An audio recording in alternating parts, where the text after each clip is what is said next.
तो 10वीं गणित और अध्याय 2, और इसमें हमारे पास है उदाहरण 2। द्विघात बहुपद x² + 7x + 10 के शून्य ज्ञात कीजिए, और साथ में हमको पता करना है कि शून्यकों तथा गुणांकों के बीच का संबंध की सत्यता की जांच करना है। तो यहाँ पर ये हमारे पास एक पॉलिनोमियल है, और इस पॉलिनोमियल में हम इसका जीरोज फाइंड करेंगे और साथ में जीरोज का कॉफिशिएंट के साथ रिलेशन एस्टेब्लिश करेंगे। ठीक है, तो सबसे बड़ी बात ये होती है कि जो हमारे पास ये पॉलिनोमियल होता है, इस पॉलिनोमियल को हम ब्रेक कैसे करें, इसका फैक्टर कैसे करें, ये बहुत बड़ी चीज़ होती है। जिससे फैक्टर बन गया तो माने सारा कुछ आसान हो गया। तो चलिए स्टेप बाय स्टेप इसको समझते हैं कि फैक्टर कैसे करेंगे। तो यहाँ पर देख लेते हैं, ये हमारे पास जो है इसको मैं लिख देता हूँ x² + 7x और प्लस क्या हो गया 10। ये मेरे पास एक पॉलिनोमियल है और इसका मुझे क्या करना है, फैक्टर करना है। ठीक है, तो फैक्टर करने का तरीका ये है कि जो यहाँ का नंबर होगा यहाँ का, और जो नंबर होगा ये लास्ट वाला, है ना। यदि हम स्टैंडर्ड इक्वेशन से या पॉलिनोमियल से इसका कंपैरिजन करें तो यहाँ a रहता है और लास्ट में क्या रहता है, c रहता है। a और c का सबसे पहले मल्टीप्लाई करना होता है। ठीक, तो फिलहाल यहाँ पर कोई नंबर नहीं दिख रहा, उस नंबर को क्या मान लेंगे 1, है ना। तो यहाँ पर 1 हो गया और इनटू क्या हो गया 10, और इसका वैल्यू आ गया कितना 10। ठीक है, क्लियर हो गया। तो यहाँ पर a वाले नंबर का और c वाले नंबर का क्या करना है, मल्टीप्लाई करना है। नंबर कुछ भी हो सकते हैं। अब मल्टीप्लाई करने के बाद हम ये इसको डिवाइड, है ना, डिवाइड करेंगे कि किस किस से डिवाइड हो रहा है। तो जैसे मैं 1 से डिवाइड करूं और इसके 10 से डिवाइड करूं और फिर इनको ऐड करना है। क्यों ऐड करना है, क्योंकि जब हम फैक्टर करेंगे तो यदि यहाँ का साइन होगा तो इनको ऐड करके देखना है कि क्या 7 आता है। तो ये बताओ, यदि मैं 1 और 10 को ऐड कर दूं तो क्या आएगा, 11 आ जाएगा। तो क्या ये सही है, नहीं है। तब हम थोड़ा सा अगला स्टेप चलते हैं कि चलिए अब 10 को हम किससे डिवाइड करें, 2 से। 2 से डिवाइड करते हैं तो यहाँ पर मैं लिख देता हूँ 2, और कितनी बार जाता है 5 बार। अब यदि हम 2 और 5 को ऐड कर दें, जोड़ दें, तो कितना आ जाएगा 7 आ जाएगा। मतलब इस नंबर को हम यहाँ पर अब लिख सकते हैं। तो ऐसे हिट एंड ट्रिक मेथड्स, माने दिमाग में ऐसे आपको लगाना है कि ये नंबर कैसे आएगा। ठीक, तो चलिए अगले स्टेप में, अब यहाँ पर हमको नंबर मिल गया है कि हम 7x को 2 पार्ट में तोड़ देंगे, ब्रेक कर देंगे। यहाँ पर 2 में तोड़ना है और किस में तोड़ना है, 5 में। तो देखिए x² को ऐसे ही कॉपी कर देना है जो ऊपर लिखा था। यहाँ पर ये 7x है तो ये क्या हो जाएगा 2x, है ना। ये यहाँ से 2 ले लिए और किस में हमको करना है 5x में। ये क्या हो जाएगा प्लस 5x, और ये प्लस क्या हो गया 10। और ये वाला स्टेप ही कॉम्प्लिकेटेड होता है। यहाँ पर सोचना पड़ता है कि बीच का नंबर जुड़ेगा कि घटेगा, ये डिपेंड करता है ये वाले साइन से। यदि इसका साइन प्लस में है तो दोनों नंबर ऐड होंगे, और यदि इसका साइन माइनस में है, ये लास्ट वाला, तो दोनों नंबर क्या हो जाएंगे, माइनस हो जाएंगे। ठीक, अब इनका हम पेयर बनाते हैं। पेयर बनाने का मतलब इसको हम ये अलग लिख लिए, इसको हम अलग, इतना हमको देखना है। तो इसमें हम देख सकते हैं कि कौन सी ऐसी चीज है जो कॉमन है। जो कॉमन होगा उसको हम क्या करेंगे, बाहर निकाल लेंगे। तो कॉमन निकालेंगे तो क्या निकलेगा बताओ आप लोग, तो इसमें क्या निकलेगा x, और एक ब्रैकेट लगा देंगे। ब्रैकेट लगाने के बाद हम देखेंगे कि यहाँ बचा क्या। तो क्या बचा हमारे पास x, और यहाँ पर देखो x तो हम बाहर निकाल लिए हैं, तो क्या बचा है 2, और इसको हम इस तरह से क्लोज कर दिए। अक्सर गलती क्या होती है, जब हम ये वाला करते हैं तो ये साइन छोड़ देते हैं। कई लोगों का जब आप कॉपी चेक करो तो ये पता चलता है। तो यहाँ का साइन देखना है, यहाँ का साइन यदि प्लस है तो उसके आगे प्लस लगाएंगे, माइनस है तो क्या लगाएंगे, माइनस लगाएंगे। तो यहाँ पर अभी कौन सा साइन है, प्लस का, ये प्लस लगा देते हैं। अब इसमें से कॉमन लेना है। तो कॉमन तो ठीक है, पहले नंबर का देखना है कि नंबर में क्या कॉमन आ सकता है। तो मेरे पास क्या है 5 और क्या है 10। तो हम इसमें देखेंगे कि कौन है जो दोनों को डिवाइड कर रहा है, बड़ा से बड़ा नंबर, है ना। जैसे हम HCF निकालते हैं ना, वैसे हमको यहाँ पर HCF, तो देखो यहाँ 5 से, वैसे HCF निकालने की जरूरत नहीं है, मन में सोच सकते हो ये 5 से ये 5 भी डिवाइड हो जाएगा और 10 भी क्या हो जाएगा, डिवाइड हो जाएगा, माने 5 को हम कॉमन ले सकते हैं। तो यहाँ पर ये हम 5 कॉमन ले लिए, तो यहाँ पर x हो जाएगा, ये 5 तो मैं बाहर ले लिया, और प्लस इसको हम 10 को 5 से डिवाइड कर देंगे तो कितना हो जाएगा 2, ये हो जाएगा x प्लस 2। इस तरह से ये स्टेप हो गया। यहाँ के स्टेप फिर अब इजी होते हैं, मेन स्टेप यही वाला है, ब्रेक करने वाला। अब अगले स्टेप में ये देखेंगे कि यहाँ पर ये देख रहे हैं कि ये x प्लस 2 यहाँ भी है, x प्लस 2 यहाँ भी है, तो दोनों में x प्लस 2 है, तो अब इसको कॉमन ले लेते हैं। जब इसको कॉमन लेंगे तो ये हो जाएगा x प्लस 2, ये एक ब्रैकेट में हो गया, और ये हो गया x प्लस 5। अब यहाँ ये x प्लस 5 कैसे आया, जब मैं इसको बाहर लिख दूंगा तो यहाँ पर बचेगा क्या, x, यहाँ से भी इसको बाहर ले ली तो इधर क्या बचेगा 5, तो ये x प्लस 5 हो गया। इस तरह से इसका क्या बन गया, फैक्टर। ये पॉलिनोमियल का क्या हो गया, फैक्टर, गुणनखंड हो गया। लेकिन इस क्वेश्चन में आप देखोगे इसमें हमको क्या ज्ञात करना है, शून्य ज्ञात करना है, जीरोज फाइंड करना है। तो जीरोज फाइंड करने के लिए अब हम क्या करेंगे, तो यहाँ पर थोड़ा सा हेडिंग बना देते हैं अलग से, क्या लिख देता हूं, बहुपद के शून्यक, ठीक है, ये अलग से हेडिंग हो जाएगी। अब इसको निकालने के लिए हम क्या करेंगे, जो ये फैक्टर आया है इसी को हम इक्वल टू क्या कर देंगे 0, ऐसा लिख देता हूं मैं, x प्लस 2, इसकी वैल्यू क्या होनी चाहिए 0, ठीक है। तो यहां पर अब इसका ट्रांसपोज कर दूं, माने प्लस 2 को उधर लिख दूं तो क्या हो जाएगा, ये -2 हो जाएगा, ठीक है।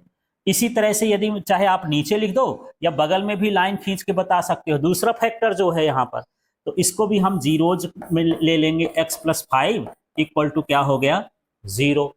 अब यहाँ 5 को ट्रांसपोज कर देंगे तो क्या हो जाएगा x इक्वल टू -5।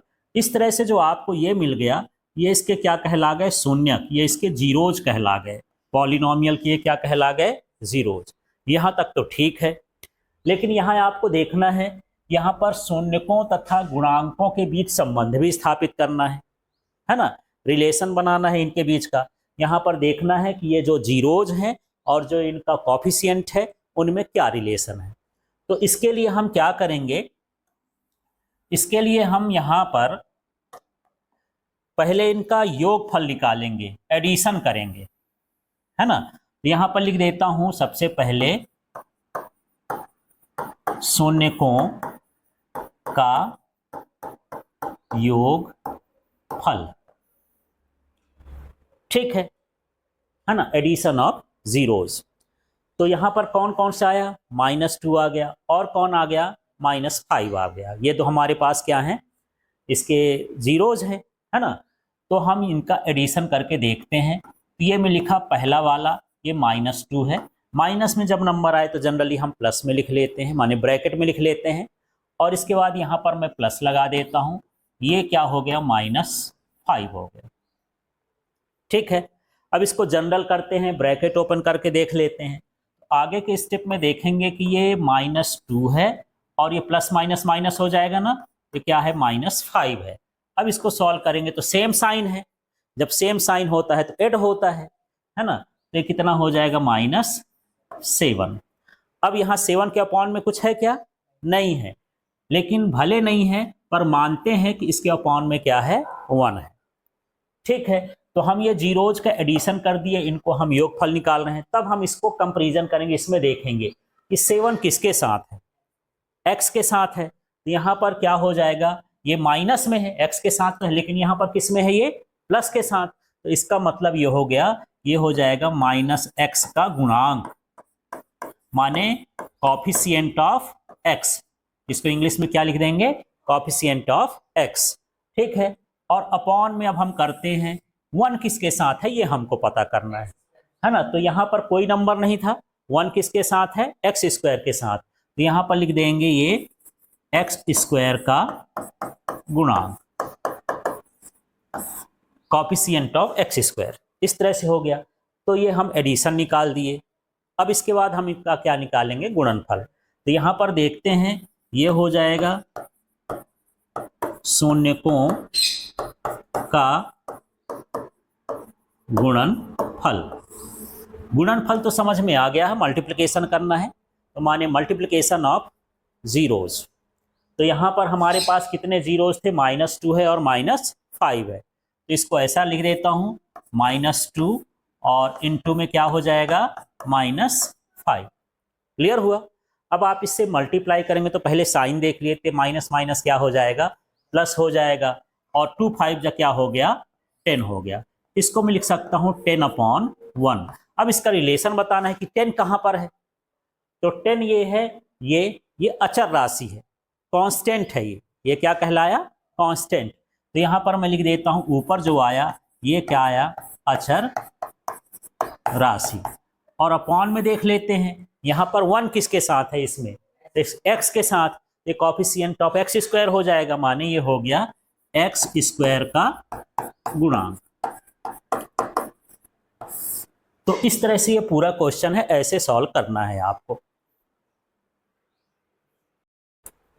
इसे हम 10वीं गणित बहुपद के उदाहरण नंबर 3 में एग्जाम्पल है ये। तो सीधा सा प्रश्न है, आप देख रहे होंगे, बहुपद x² - 3 के शून्य ज्ञात कीजिए। तो यहाँ पर इसका जो पॉलिनोमियल दिया है, इसका जीरोज फाइंड करना है, ठीक है। इसके बाद है शून्यकों तथा गुणांकों के बीच का संबंध की सत्यता की जांच करना है, इनका रिलेशन क्या है कोफिशिएंट के साथ। और तो चलिए इसको देखते हैं। तो अभी जब हम पिछला एग्जाम्पल किए थे, सेम ही है, केवल आपको फैक्टराइजेशन आना चाहिए, इसका हम कैसे गुणनखंड कर दें। तो हमारे पास जो बहुपद है ये है x² - 3। अब इसको हमको फैक्टर करना है ना, तो एक फार्मूला आप जानते होंगे, ये फार्मूला होता है, यदि हमारे पास a² - b² हो, तो ये होता है a - b in bracket and a + b in bracket. इस तरह से ये फार्मूला होता है। तो इसको ऐसे हम चेंज करें कि ये इस फार्मूले में आ जाए। तो यहाँ पर हम देख रहे हैं कि मेरे पास यहाँ x² तो है, लेकिन 3 का स्क्वायर नहीं है। तो 3 को हम कैसे लिखें कि ये स्क्वायर में आ जाए, है ना। तो इसको यदि मैं √3 लिख दूंगा तो इसको स्क्वायर में लिख सकते हैं, क्योंकि √3 का और √3 का प्रोडक्ट कितना होता है, 3 होता है। तो कोई चेंज तो नहीं कर रहे हैं हम, केवल उसका फॉर्मेट बदल रहे हैं कि इस तरह से हम लिख सकते हैं। तो यहाँ पर अब आप कंपेयर करेंगे तो a की वैल्यू क्या कहलाएगी, x, और b की वैल्यू क्या कहलाएगी, √3। इसका मतलब हम इसको इस फॉर्मेट में लिख सकते हैं, जहाँ a है वहाँ x लिखना है, जहाँ b है वहाँ √3 लिखना है। तो यहाँ पर ऐसा लिख देते हैं, ये हो गया x - √3, ये इसमें से आ गया ना। और फिर दूसरे ब्रैकेट में क्या हो जाएगा, x + √3। और ये कोई मैटर नहीं करता कि कोई प्लस वाला पहले लिख दिए हो कि माइनस वाला बाद में लिख दिए, ठीक। ये इसका फैक्टर हो गया। फैक्टर होने के बाद हम क्या करेंगे, इसके जीरोज पॉइंट फाइंड करेंगे। तो यहाँ पर लिख देते हैं, ये बहुपद के शून्य या इसके जीरोज क्या कहला गए। तो यहाँ पर क्या हो जाएगा, x - √3, इसकी वैल्यू को हमको क्या मान लेना है, 0, ये फर्स्ट वाला ब्रैकेट। और यहाँ पर हम थोड़ा सा इस पार्ट को डिवाइड कर लेंगे, और x + √3 इसकी वैल्यू क्या ले लेते हैं, 0। अब यहाँ इसको ट्रांसपोज करते हैं, ब्रैकेट में लिखना हो तो ठीक है, नहीं नॉर्मली भी लिख सकते हैं। अब मैं इसमें ब्रैकेट लगा दिया हूँ तो इसमें भी लगा देता हूँ। अब यहाँ पर क्या हो जाएगा, x, और इसको ट्रांसपोज कर दोगे उधर, पक्षांतर कर देंगे, ये कितना हो जाएगा, √3। माइनस में है तो प्लस में साइन का विशेष ध्यान देना है। यहाँ पर क्या हो जाएगा, x = -√3। इस तरह से हमको इसका क्या मिल गया, जीरोज मिल गया। अब हम इसका रिलेशन निकालेंगे, है ना। तो यहाँ पर मैं निकाल रहा हूँ शून्यकों का योगफल।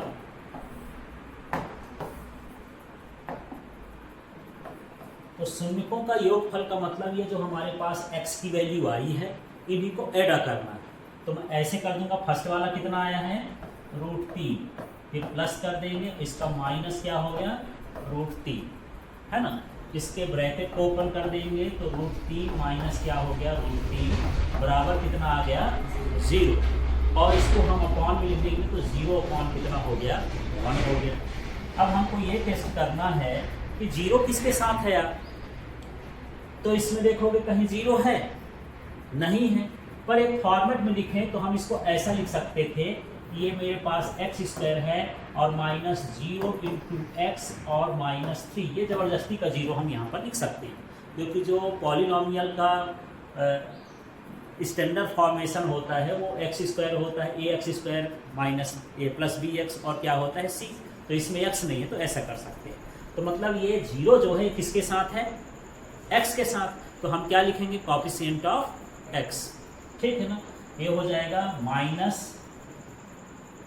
-x का गुणा, इस तरह से ये लिख देंगे, और बटे में ये फार्मूला सबके लिए कॉमन है, लास्ट में यही अप्रूव करना है आपको, यही लाना है ना।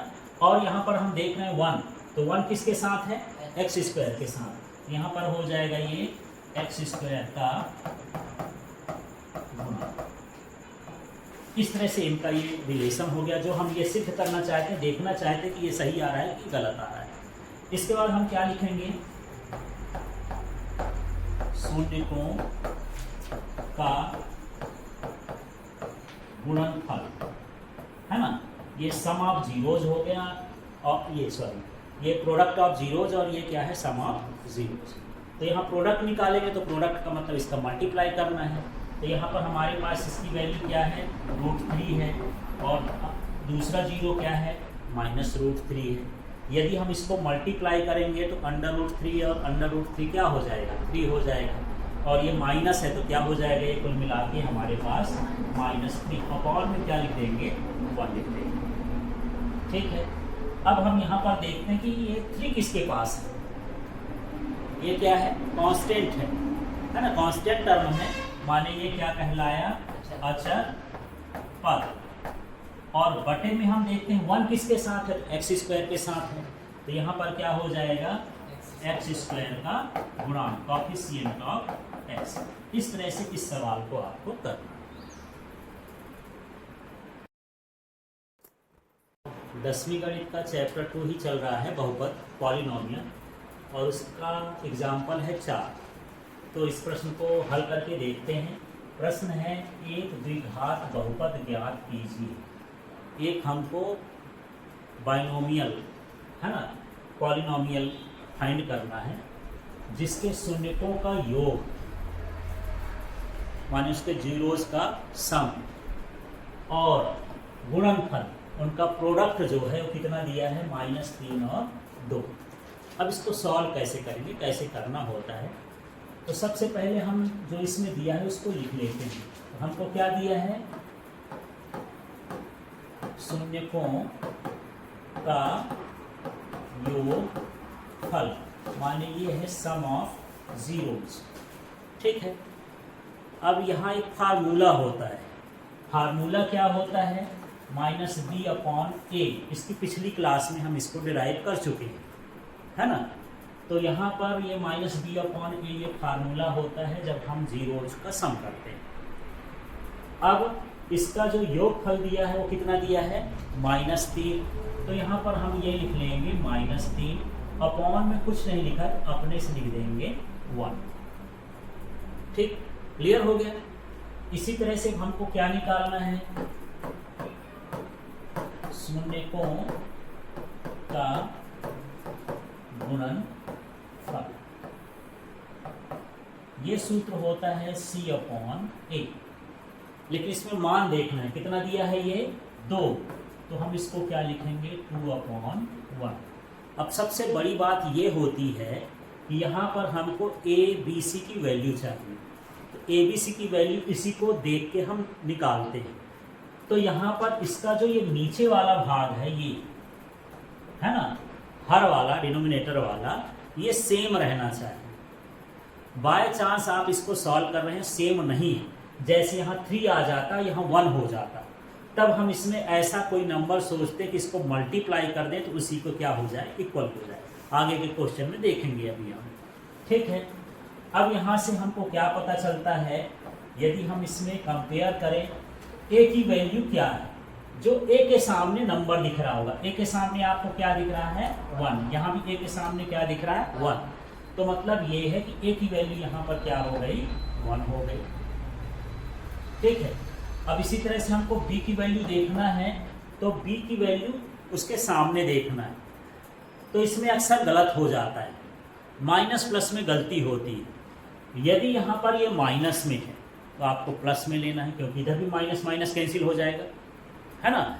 और यदि ये प्लस में है तो किस में लिखना है माइनस में। ठीक, या फिर आप ऐसा कर सकते हो, इधर क्या लिखा है -b, उधर क्या लिखा है -3, थोड़ा सा और आगे बढ़ें तो b इक्वल टू क्या हो जाएगा 3, ऐसा भी लिख सकते हैं। और हमारे पास अगला नंबर क्या है c, और c के सामने देखो आप क्या लिखा है, c इक्वल टू क्या हो गया 2। ठीक है, ये हमको मिल गया। अब हमको क्या बनाना है द्विघात बहुपद, तो यहाँ पर द्विघात बहुपद क्या है formula, ax² plus bx plus c में a b c का मान रखने पर, अब इसमें हम मान रख देते हैं यार, है ना, इसकी वैल्यू पुट कर देते हैं। तो देख लेते हैं, यहाँ a है, a की वैल्यू कितनी है 1, तो 1 लिखने की जरूरत नहीं है, मैं डायरेक्टली लिख देता हूँ क्या x², यहाँ सिंप्लीफाई का चिन्ह लगा देता हूँ कि इससे हमको क्या मिलेगा। ठीक है, इसके बाद ये bx है, लेकिन b की वैल्यू कितनी आ गई 3, और साइन भी देखना, जो साइन हो वो लिख देंगे, प्लस लिख देंगे, b की वैल्यू 3 लिख दिए, और ये x है तो यहाँ पर क्या लिख दिए x लिख दिए। इसके बाद यहाँ पर प्लस c है, तो c की वैल्यू क्या है 2 है, ये 2 हो गया, यही इसका बहुपद हो गया। इस तरह से हमको हल करके देखना है ना। तो ये द्विघात बहुपद हो गया। इसमें दो चीज़ें हमको दी रहेंगी, शून्यकों का योगफल और शून्यकों का गुणनफल।